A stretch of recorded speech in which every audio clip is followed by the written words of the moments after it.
ठंडा लगा था घाव लगा सबके लगत है मोही के ना। अरे नौ सब गुंडा मरी गईले, अरे झुलनिया तरी दबा के,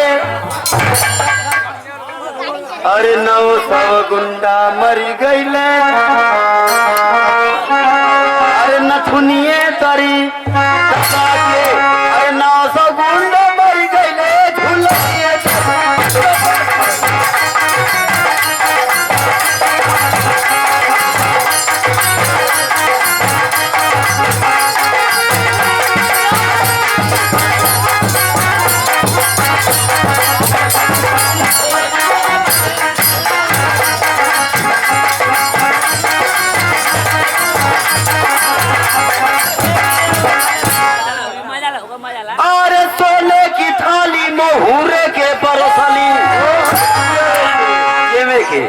हुल्ला मत करा, लोग गड़बड़ा गई नहीं।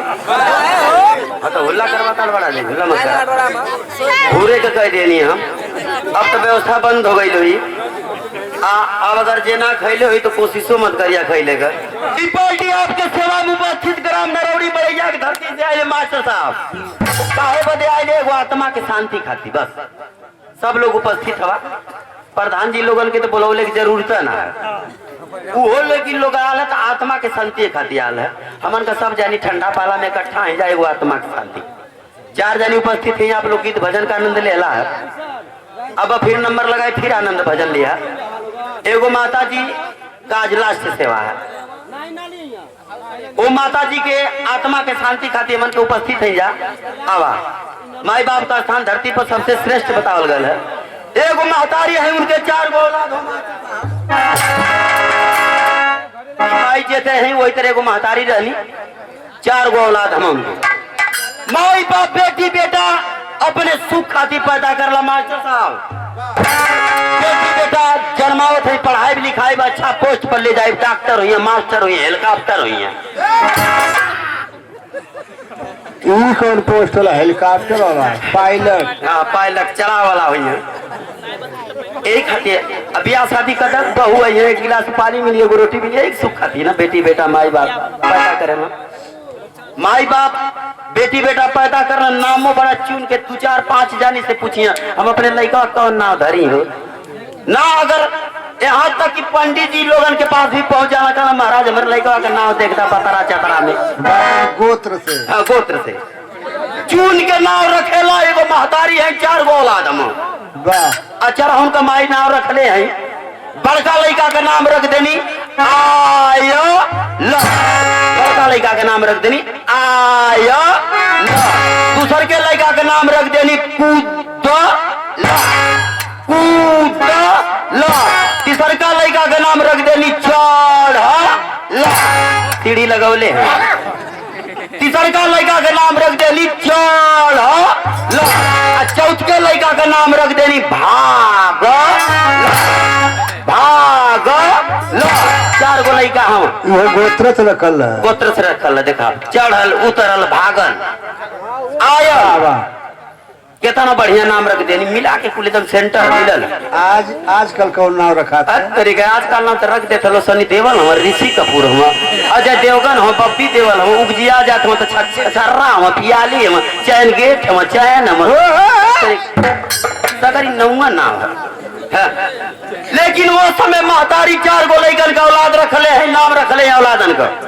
आज 4 लड़का यही तरह नाच देखा जितने आप लोग बटुरल हो गांव से बहरे हवा लोग ना तरीका यही तरह 4 लड़का नाच यार बड़ा खुश भैया कुल नाच देखे चल जाए। माई से कहा कुल ए माई आज हम नाच देखे जागल तो काम करिए कि जागल रहिए। घर द्वार देखिए, एक ठोरा तैयार भल तो एक ठोरा तैयार हो गल तो पारी पारा 4 तैयार हो गए। माई कहे हमार लाल हमार तबियत अड़बड़ी है, नाच देखे जाइबा लो घर द्वार किए देखी कहे कि मड़ई में सुतल आराम से बैठ के देख हम ना जली समय से। अब माई के मड़ई में बैठा जरा अपने नाच देखे नाच कैसन रहे नाच आप लोग देखता भाई यही तरह बहुत बढ़िया। लवंडा तो समझ रहा है, एक नवंबर का। एक नंबर हाँ, 1 नंबर का। हाँ हो, एक बित्ता गोड़ावा में का बावरिया छोड़ दे, मुँह पर फाटल रहा 3 अंगूर का। टाप रहा अब मुँहवा पियासी मती, पफलेट मती मुँहवा उनकर हो। देख के तुरंत आदमी के जीवा बिगड़ जा। लवंडा बहुत सुंदर रहा, लेकिन मास्टर साहब गीत गावत रहना कुल लवंडवा।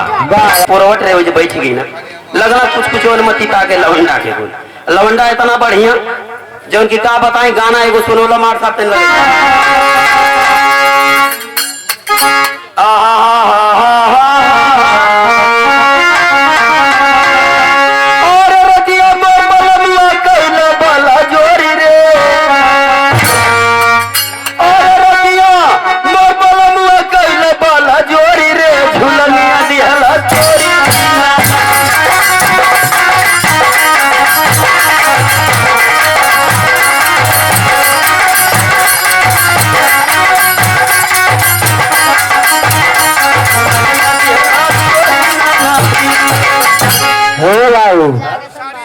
लौंडा यही तर रहा। तोरे बच्चे ने हाई सलवार सब सूट पहले कि साड़ी पहले रहा। कहाँ से ये साड़ी तमिलनाडु से आई का?